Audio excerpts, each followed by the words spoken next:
नमस्कार, SES news में आपका स्वागत है। आज हमारे साथ में मौजूद हैं कृषि अधिकारी बीके सचान साहब। किसान हर साल फसल का उत्पादन करता है और इस उम्मीद के साथ में हर गाइडलाइन का पालन करता है, अनुपालन करता है कि उसकी फसल में उन्नति होगी। आखिर इसकी उन्नति क्यों नहीं हो पाती, ये हम जानने का प्रयास करेंगे।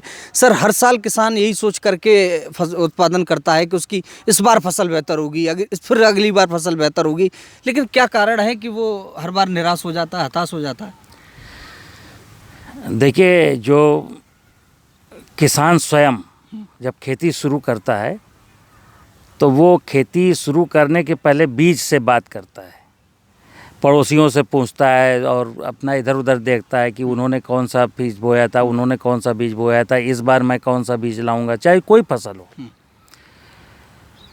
तो वो अच्छे बीज का प्रयोग करता है। फिर कृषि विभाग द्वारा जो उसको खादें बताई गई हैं, उर्वरक, कितना नाइट्रोजन, इतना फास्फेट, इतना पोटाश, इतना जिंक, तो वो डालता है। कितनी बार पानी लगाना है वो करता है। फिर यदि कोई इंसेक्ट कीड़ा लग जाएगा तो ये रसायन डालना है वो भी करता है। फिर कोई अगर बीमारी आती है तो फिर कौन सी दवा डालनी वो भी करता है। और कृषि विभाग के लोग भी जो टेक्निक देते हैं किसान को, खेती की अच्छी फसल उत्पादन की जो तकनीकियां हैं, उसमें भी बीज से कहानी शुरू होती है। जबकि हम खेती करते हैं ज़मीन में, हम बीज बोएंगे, गेहूं का बोएं, धान का बोएं, मक्के का बोएं, आलू का बोएं, गन्ने का बोएं, सब्जी का बोएं, हम बीज कहाँ बोएंगे? ज़मीन में। तो जो हमारी किसी भी फसल की जो उत्पादन क्षमता है कि कैसी फसल होगी, ये इसका जो है 60% दारोमदार जो है 60% दारोमदार जुड़ा हुआ है भूमि की उर्वरता से, 40% जुड़ा हुआ है हमारी जलवायु से। तो जो किसान आप कहते हैं, हमारे देश का अधिकांश किसान मतलब फसल का उन्नत बीज लाना चाहता है, फिर अच्छे रसायन कहाँ मिलेंगे वो भी खोजता है। लेकिन इधर करीब 40-50 सालों से उसके दिमाग में अपनी ज़मीन की उर्वरता की कोई बात, प्रश्न है ही नहीं। वो तो केवल जोत देना और अच्छा बीज बो देना। तो जैसे किसान 70 कुंटल प्रति हेक्टेयर क्षमता की गेहूं की कोई प्रजाति बोता है, या 80 कुंटल प्रति हेक्टेयर पैदा होने वाला धान की प्रजाति बोता है, या 30 कुंटल प्रति हेक्टेयर मटर पैदा की प्रजाति बोता है, लेकिन जब वो काटता है तो वो उतना उत्पादन नहीं होता है। ठीक है ना। जैसे हमारे देश में आज गेहूं की कोई भी प्रजाति ऐसी नहीं है जिसकी उत्पादन क्षमता 55 कुंटल से कम हो। लेकिन जो देश का एवरेज गेहूं का उत्पादकता है वो 34 कुंटल प्रति हेक्टेयर है। ठीक है ना। है क्या कि ये जो ज़मीन है जिस पर मैं बीज डालता हूँ, इसका ख्याल किसी को नहीं है। तो ज़मीन की 3 प्रॉपर्टीज हैं, 3 गुण हैं। पहले गुण है उसके बायोलॉजिकल गुण, बायोलॉजिकल गुण, बायोलॉजिकल प्रॉपर्टीज, जिसका मतलब है कि ज़मीन में नाना प्रकार के जीव और सूक्ष्म जीव रहते हैं। तो ज़मीन की जिंदा दिली, ज़मीन मेरी माँ है, वो जिंदा है। जिंदा इसलिए है क्योंकि इसके अंदर नाना प्रकार के जीव रहते हैं। तो वो केमिकल डाल करके, मतलब फसल सुरक्षा रसायन डाल करके, इसकी जो बायोलॉजिकल प्रॉपर्टीज़ थी मिट्टी की, वो हम लोगों ने ख़राब कर दी। फिर जो 3 टन का, 2.5 टन का, 3.5 टन का ट्रैक्टर बार बार दौड़ाते हैं, तो इसकी मिट्टी को कठोर कर दिया, यानी इसकी फिजिकल प्रॉपर्टीज भी मैंने ख़राब कर दी। तो जिस ज़मीन की बायोलॉजिकल प्रॉपर्टीज और फिजिकल प्रॉपर्टीज ख़राब हो जाएंगी, तो ना तो उसमें वर्षा का पानी नीचे जाएगा, ना जो फसल का आप बीज बोगे, ना उसकी रूट को डेवलपमेंट होने के लिए, उसको बढ़ने के लिए, नीचे जाने के लिए जगह मिलेगी, ना उस ज़मीन में वायु संचार अच्छा है, ना उस ज़मीन को मजबूत बनाने वाले सूक्ष्म जीव उसमें हैं। उस फसल में जो रोग लगता था, रोग का जो पैथोजन था, उसको नष्ट करने वाले जो फफूंद और फंगस थे, उनको भी वो भी हम मार चुके हैं। तो इसलिए क्योंकि बीज हम जहाँ बोए हैं उसकी कोख, धरती माँ की कोख, हाँ कोख कमज़ोर हो गई है। हाँ बिल्कुल। इसलिए 60 कुंटल क्षमता की वैरायटी बोता है और 35-40 कुंटल में संतोष करता है। धान की 80 कुंटल पैदावार वाली वैरायटी बोता है और 35-40-42 कुंटल पर उसको संतोष करना पड़ता है। तो मुख्य जो कारण है वो कारण एक ज़मीन है, दूसरा क्लाइमेट है, जलवायु परिवर्तन आपने खूब सुना है। कई बार ऐसा होता है कि लोग कहते हैं कि इस साल मेरी फसल साफ साफ निकल गई, यानी कि कोई रोग बीमारी नहीं आया या हवा अच्छी चली या कुछ भी हुआ, इस बार पैदावार बढ़ गई। तो जिस साल क्लाइमेट अच्छा बना रहता है तो उस साल हमारी पैदावार बढ़ जाती है। और एक गांव में जो अभी मैंने आपको बताया कि किसान को 30-35 कुंटल से संतोष करना पड़ता है। एक गांव है वहाँ पर गेहूं की फसल हो, सारे लोग गेहूं की फसल बो रहे हैं, लेकिन उत्पादकता देखेंगे तो उसी गांव में कुछ किसानों का गेहूं की उत्पादकता मात्र 30 कुंटल है, कुछ किसानों की 35 कुंटल है, कुछ किसानों की 40 कुंटल है, कुछ की 45 कुंटल है और कुछ की 55 कुंटल है। कारण क्या है इसका? कारण है जिसकी ज़मीन, जिसकी ज़्यादा पैदावार है उसकी ज़मीन हमेशा लो लैंड एरिया में, यानी कि नीचे स्थानों पर है। हाँ। तो ऊपर के खेतों की जो वर्षा ऋतु में जो पानी के साथ मिट्टी बहती है, उपजाऊ मिट्टी, वो वहाँ डिपॉजिट हो जाती है नीचे वाले स्थानों में। तो नीचे वाले खेत फर्टाइल हैं, तो वो किसान बड़ी आसानी से 55 कुंटल काट लेता है। और जिसका खेत सबसे ऊपर था, जहाँ मृदा का कटाव होता था, पानी बह के निकल जाता था, वो किसान 30 कुंटल केवल काटता है। ठीक है ना?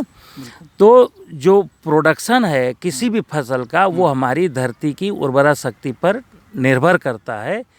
और इस बात की चिंता न हमारे देश का किसान करता है, न कृषि वैज्ञानिक करते हैं, न कृषि नीतियाँ करती हैं। क्योंकि बस खेती जब भी हम शुरू करेंगे तो केवल बीज से शुरू करेंगे। बीज कौन सा बोना है, फर्टिलाइजर कौन से डालने हैं, जबकि हमें शुरुआत करनी चाहिए जमीन से। जमीन से भाई हमको देखना पड़ेगा कि हमारी ज़मीन की उर्वरा शक्ति कितनी है। जैसे 30 कुंटल जिस आदमी ने इस साल गेहूं काटा है, अगले साल जब फिर वो खेती करेगा तो फिर कहेगा इस साल मैं 60 कुंटल पैदा करूंगा, और इस बार फिर 60 कुंटल, तो 60 कुंटल के लिए फिर जोर लगाएगा। और वो बीज भंडार पर जाएगा, कहेगा वो वैरायटी आपकी ठीक नहीं थी, वो तो 30 कुंटल पैदा हुई, इस बार हमको अच्छी वैरायटी दो जो 60 कुंटल। और वो भी दावा करके वो भी दावा करेगा, लीजिए मैं दे रहा हूँ, वो भी दावा करता है। ठीक है ना? अब उसको डाउट है कि पिछले साल इस कंपनी का डीएपी डाला था तो हो सकता है नकली हो, इस कंपनी की डीएपी डालूंगा, इस कंपनी की यूरिया डालूंगा, कहीं ना कहीं। ठीक है ना? मुद्दा है सॉइल फर्टिलिटी से, ये मुद्दा सॉइल फर्टिलिटी से जुड़ा हुआ है। सॉइल की फर्टिलिटी अगर स्ट्रांग है तो आप फर्टिलाइज़र कम भी डालेंगे तो पैदावार अच्छी मिलेगी।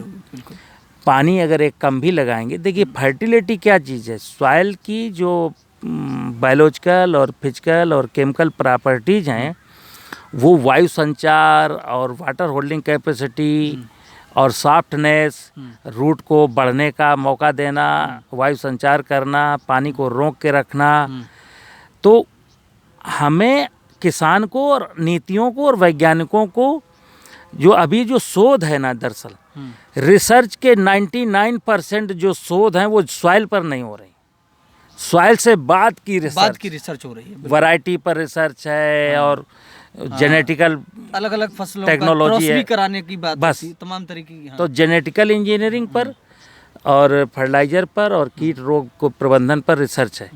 सॉइल की प्रॉपर्टीज को मजबूत करने पर कोई रिसर्च नहीं हो रही कि इस सॉइल फर्टिलिटी लेवल पर ये फसल इससे ज़्यादा नहीं हो सकती।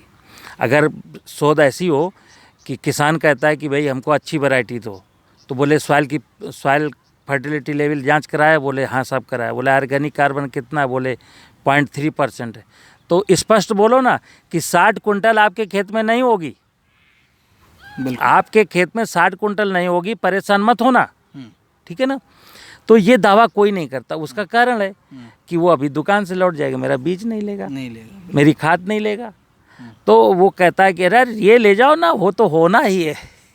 ठीक है ना। जी बिल्कुल। तो ये चीज़ है। तो किसानों से अनुरोध है और कि मिट्टी की उर्वरता को बढ़ाएं। ये धरती माँ है, ये यही सब कुछ है। और ये अगर ठीक हो गई ना, तो तुम्हें जितने भी लूटने वाले लोग हैं ना, ये सब इनसे सबसे छुटकारा मिल जाएगा। और अगर इसकी प्रॉपर्टीज को, सॉइल की फर्टिलिटी को, इसको आप नज़रअंदाज करते रहोगे तो फिर आपको बचाने वाला कोई है नहीं। सर एक सवाल, आखिरी सवाल आपसे लेता हूँ। आपने बात की ज़मीन की उर्वरता की, कैसे उसके उत्पादन क्षमता को बढ़ाया जाए, यही इसका तथ्य निकला। तो आपको क्या लगता है कि वो अपने हिसाब से क्या ऐसे कदम उठा सकता है, पहल कर सकता है, जिससे कि वो अपनी ज़मीन की उर्वरता को बढ़ाए? क्योंकि पैसा लगाने के लिए तो वो ये सारे सब मटेरियल खरीद रहा है, लेकिन उसी पैसे का क्या इस्तेमाल किया जाए? क्या खाद, देखो सुनो, जिसे हम गोबर खाद बोलते हैं, जमीन की जो उर्वरा शक्ति है, इसको खराब करने का एक प्लान, प्रायोजित प्लान रहा है अब तक। ठीक है। जैसे सॉइल की फर्टिलिटी इस बात पर निर्भर करती है कि उसमें मिट्टी में रहने वाले जीव और सूक्ष्म जीव कितनी मात्रा में है। जैसे केंचुआ है, अगर केंचुआ नहीं होगा मिट्टी में, तो खेत में जो जड़, तना, पत्ती, फसल कटने के बाद जो फसल के अवशेष छूट गए हैं, उनको खा कर के ह्यूमस कौन बनाएगा? तो केंचुआ आपने मार दिया, फसल सुरक्षा, दीमक को मारने के लिए जो रसायन डाला उससे केंचुआ मर गया। फिर इस मिट्टी में ऐसे नाना प्रकार के, हजारों प्रकार के ऐसे जीव हैं जो दिखते हैं, और लाखों प्रकार के ऐसे सूक्ष्म जीव हैं जो नहीं दिखते। ये जीव जंतु मिट्टी की फर्टिलिटी को मेंटेन रखते हैं। केंचुआ सुरंगें बनाएगा, कौन सा बैक्टीरिया, कौन सा वायरस, कौन सा फंगस क्या क्या वर्क करता है, कहाँ जाता है, कैसे करता है, सब चीज़ें यहीं होती रहती, नेचुरल प्रोसेस है। और वो अगर हैं तो ये मिट्टी जिंदा है, इसकी फर्टिलिटी बनी ही रहेगी। तो जो प्रश्न है कि फिर किसान करे क्या, तो मैं उससे कहता हूँ कि जैसे आजकल लोग कहते हैं अगर आप इतनी हरी खाद डालोगे, अगर ये करोगे, अगर वो करोगे तो ऐसा होगा। मैं कहता हूँ ना, अगर आप हरी खाद डालेंगे, कंपोस्ट खाद डालेंगे, नेडेप खाद डालेंगे, वर्मी खाद डालेंगे, लेकिन अगर क्लोरोपाइरीफास डालेंगे, रीजन डालेंगे, कोराजिन डालेंगे, थिमेटेंजी डालेंगे, यानी भूमि शोधन वाले रसायन डालेंगे, तो भी आपका ये धरती उर्वर होने वाली नहीं है। क्योंकि किसी पदार्थ को ह्यूमस के रूप में कन्वर्ट करने का काम ये जीव जंतु ही करते हैं। और ह्यूमस का जो नाम है उसको कहते हैं जीवांश। सीधा सीधा अर्थ है जीवों का अंश। जमीन में जब बहुत मात्रा में जीव होंगे तो फिर वहीं उनकी डेड बॉडी, मतलब वहीं वो मरेंगे भी। और जब मर जाता है जीव तो उसी को कहते हैं ह्यूमस। फसल अवशेष ह्यूमस नहीं है, इसको जीव खाएंगे और जीव मर जाएगा, उसको कहते हैं जीवांश। तो जीवों का अंश ही फसलों का भोजन है और जीवांश ही जो है मिट्टी की ताकत है। यही किसान अगर इसको अपनाता है तो वो तो करना उसको यही है कि उसको ये भूमि में फसल सुरक्षा रसायन, भूमि शोधन के नाम पर से जितने भी हानिकारक रसायन है ये डालना पहले बंद कर देना चाहिए। बिल्कुल बिल्कुल। ये थे हमारे साथ में बीके सचान साहब। और मैं एक बात कहता चलूँ कि जिस तरीके से कृषि विभाग में और कृषि में पद्धति में शोध हो रहे हैं तमाम तरीके से, और हमारे चिकित्सा जगत में भी शोध हो रहे हैं, हम खून नहीं बना सकते। और जाहिर सी बात है, जो सचान साहब से बात हुई, उनका कहने का तथ्य और जो उनका अर्थ मैं समझ पाया हूँ, मुझे लगता है यही है कि आप एक बार धरती की उर्वरकता को खो देंगे और ज़्यादा उत्पादन के चक्कर में अगर आप रासायनिक पदार्थों का उपयोग अधिक मात्रा में करेंगे तो आप आने वाली पीढ़ी के लिए एक बहुत बड़ा गड्ढा खोद करके जाएंगे, जिससे शायद आप कभी ना भर सकें। बने रहिए हमारे साथ, देखते रहिए SCS न्यूज़। नमस्कार।